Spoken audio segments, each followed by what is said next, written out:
So scary. Are you rolling on that? That's already going. This is my time. Hey everybody, I'm Amanda Day, and welcome to the opening night of the 2017 Twin Cities Film Fest, presented by Fleurdejunk and hosted by the Shops at West End. We love these guys. I am here with some very, very special guests for our opening film tonight, The Year of Spectacular Men. You may recognize this lady next to me, Lea Thompson, and she's here with her amazing and creative daughters, Zoey and Madelyn Deutch. Thank you so much for being here. Thank you so much for having us. Thank you. Thank you. Okay, so I know movies and I know sisters. Oh my God, you guys. Tell me about working together as a family. Well, The Year of Spectacular Man started as an idea that I had, or Maddie had actually. She had a bad year, and I said, why don't you write about it? So she did, and she wrote me a part, and she wrote Zoey a part as well. Thank you. Thank you.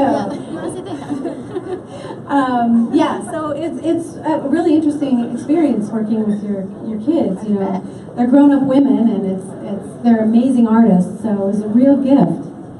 Yeah, no, we've been working on this for 4 years now. So it's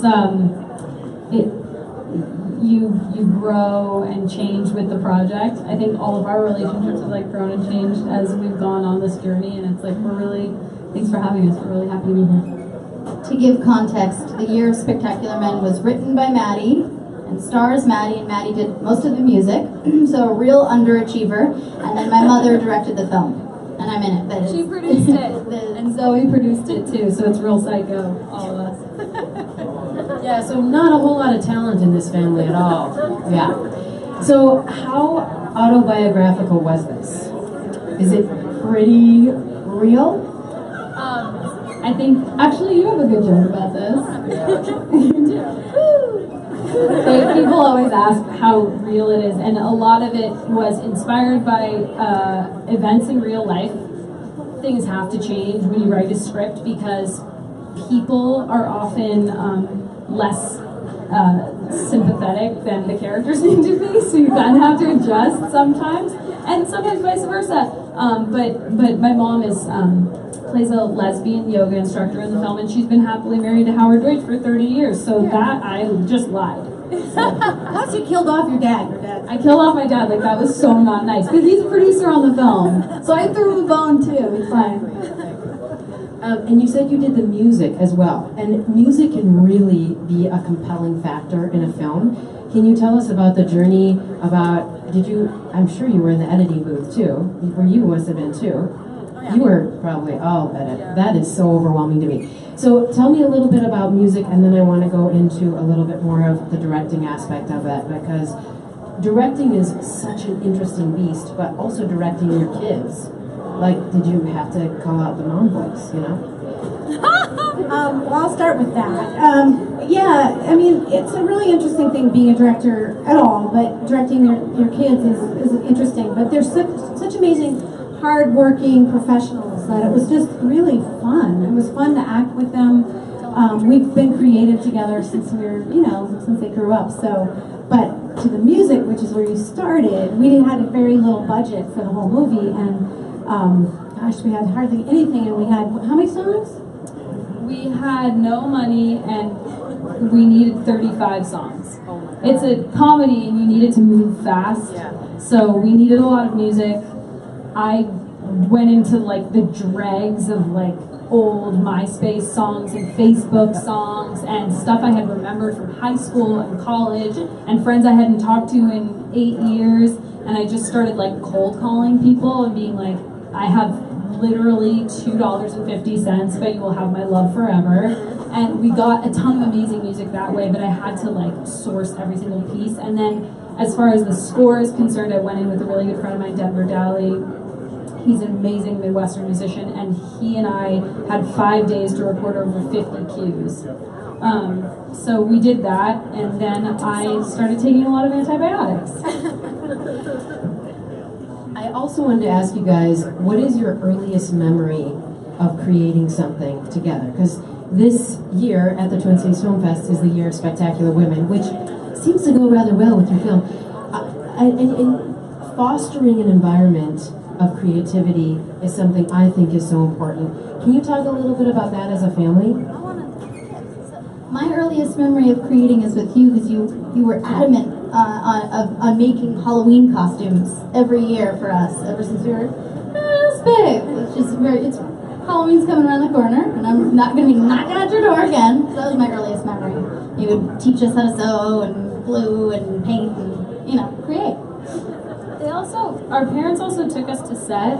We grew up in LA and we had a lot of friends who had parents who worked in the business, and their parents would sort of be apologizing all the time, like, I'm so sorry I have to go away and shoot for so long, but our parents would always include us. So they would take us to set, to location, bring us on the road with them for, little sprints at a time. And I think what it did was it made us realize, like, working hard is like the ultimate, like, giver backer in life. Yeah. Not like, oh, mom and dad are gone. It was like, no, let's be involved. Like, they trusted us, they treated us like adults. They made us be quiet on set. And I think all that stuff created an environment where it was like, okay, we want to work that hard too. Because, like, really, honestly, I'm not trying to kiss your butt. Like, nobody works harder than her. It's crazy. I like that. Just cool scripts. Okay, so I know we need to wrap up because we have to, go see this movie. But I want to know what is inspiring you guys right now. What books are you reading? What music are you listening to? You're all really eclectically creative in a lot of different areas. What book are you reading? Or what music are you listening to? Or what human is inspiring you? Oh, then you get it first. I just did something really weird and off-brand for myself. I reread Anna Karenina, and that was fun. Let me tell you, that was real fun. That was inspiring. That's all I got. If you see the movie, you'll see that, like, I can be kind of cutting as a writer, so I'm surprised that I didn't discover David Sedaris sooner, but now I'm, like, so addicted to David Sedaris that it's starting to get weird, and I'm starting to wonder if I'll ever be able to write anything of my own anymore without trying to sound like David Sedaris. So he's just a genius. And he addresses things that I am interested in addressing, like my real life and my family and my friends and my relationships. In a similar way that you write, I feel like. Thank you so much. I think I also write like David Sedaris. No, that's insane. I love you for saying that. That's why she's my sister. I'll keep her. I started here in the Minnesota Dance Theater as a dancer in 1874. And I love dance, and I've just become like a freak for Matthew Bourne. I'm like, will follow him all over the world watching his incredible ballets, and so he's really inspired me. I think, as a singer or as a director or as an actor, great theater, great dance is always, just brings me back to home. Here in the Midwest, in Minnesota, where you guys have such amazing art, and, like, my first kiss was at the Guthrie Theater, my first ballet was at Northrop, my first play was at Children's Theater. This is a great community, and you guys are great for supporting the arts and the Twin Cities Film Fest. So thank you so much for coming out. I mean, really, you're so lovely. Thank you so much. Thank you. Wow. We are so happy you guys are here. It really means a lot to us. We know that you've supported the film festival before, and this is such an amazing platform for people to come and tell stories, which is a great unifier. Yeah. So let's go watch your story. We'll see you guys later.